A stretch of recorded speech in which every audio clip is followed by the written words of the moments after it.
मेरे साथ केंद्रीय मंत्री कृष्णपाल गुर्जर जी खास बातचीत के लिए मौजूद हैं। आज एक बहुत बड़ा बिल जो है अपने पास लोकसभा में करवा लिया, मनरेगा से संबंधित जो बिल था, विकसित भारत जी राम जी, लेकिन सवाल विपक्ष उठा रहा है और प्रियंका गांधी उठा रही हैं, वो विरोध कर रही हैं। देखिए, उन्होंने हर अच्छे काम का विरोध करने का ठान लिया है, इसलिए उनकी यह हालत आज देश में हो गई है। अधिकतर राज्यों में उनकी सरकारें अब बची नहीं है। केंद्र में लगातार तीसरी बार उनको हार का मुंह देखना पड़ा है। मतलब जनहित में कोई भी सरकार का फैसला है, उन्होंने ठान लिया उसका विरोध करना है। ये गरीबों के हित में बजट है, बिल है। इसमें 100 दिन से 125 दिन रोजगार किया गया है, लेकिन जी राम जी को लेकर पता नहीं राम जी से उनको इतनी नफरत हो क्यों गई है।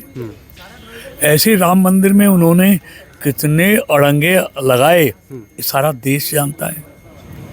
राम जी हमारे रग रग में बसते हैं। हर हिंदुस्तानी के रग रग में बसने का नाम राम जी है। पूरा देश उनका नाम को जपता है, लेकिन कांग्रेसी को उसमें दिक्कत है, इसलिए राम जी की कृपा उन पे बनती रही। नहीं, लेकिन वो कह रहे हैं कि बापू का नाम मिटाने की कोशिश सरकार कर रही है। बापू के नाम को कोई नहीं मिटा सकता इस देश में। ये मोदी जी की सरकार बापू के दिखाए हुए रास्ते पर ही चल रही है।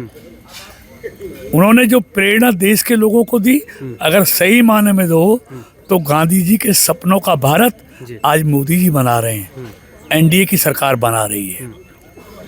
लेकिन गांधी जी के रग रग में भी राम राम बसते थे। आखिरी शब्द भी उनके हे राम।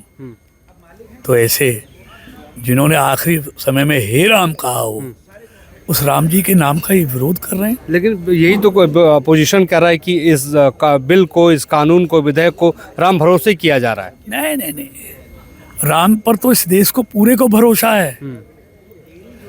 राम जी के तो दिखाए हुए मार्ग पर हर भारतवासी चलता है। वो सत्य का मार्ग है, वो अहिंसा का मार्ग है। गांधी जी का मार्ग भी तो अहिंसा का मार्ग था। नहीं, ये तो बात आप सही करेंगे, गांधी जी का मार्ग अहिंसा का मार्ग था, लेकिन यही नहीं विपक्ष रुकता। ये भी कहता है कि राज्यों को बहुत ज़्यादा वहन करना पड़ेगा, राज्यों को बहुत ज़्यादा पैसा देना पड़ेगा, बोझ पड़ेगा उनके ऊपर। देखिए, रोजगार सिर्फ केंद्र की गारंटी नहीं है देने की, राज्यों की भी गारंटी है। अब 100 दिन की जगह प्रदेश के गरीब लोगों को 125 दिन रोजगार मिलेगा, तो राज्यों के लोगों को भी तो फायदा होगा ना।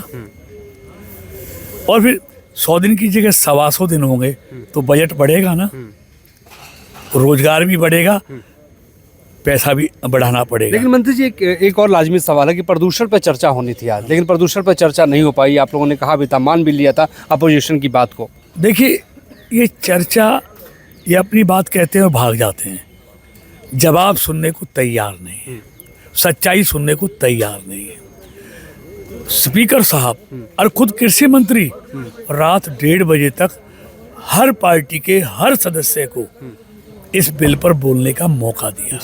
कोई नहीं कह सकता रात के 1:30 बजे तक लोकसभा चली हो और स्पीकर साहब और कृषि मंत्री जी वहाँ 1:30 बजे तक बैठे रहे हों।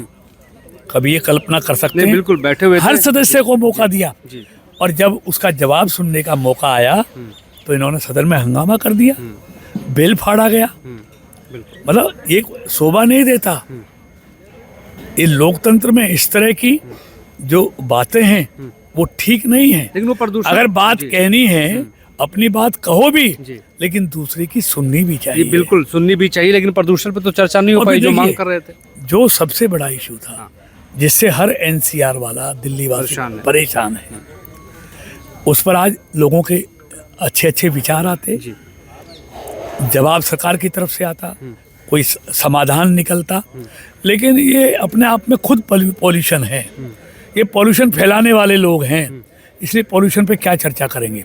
पिछले 25 साल दिल्ली में इन्हीं की सरकार रही, 15 साल कांग्रेस की रही, 10 साल केजरीवाल की रही। तो ये दिल्ली के इस हालात में पहुंचाने का अगर कोई दोषी है तो ये विपक्ष है। अभी रेखा जी की सरकार को आया है कुछ ही महीने हुए हैं, तो अब उम्मीद जगी है दिल्ली वासियों को कि मोदी जी की सरकार और रेखा जी की सरकार दोनों मिलकर साफ हो जाएगा। तो कब तक? निश्चित तौर पर मैं कह रहा हूँ कुछ समय चाहिए।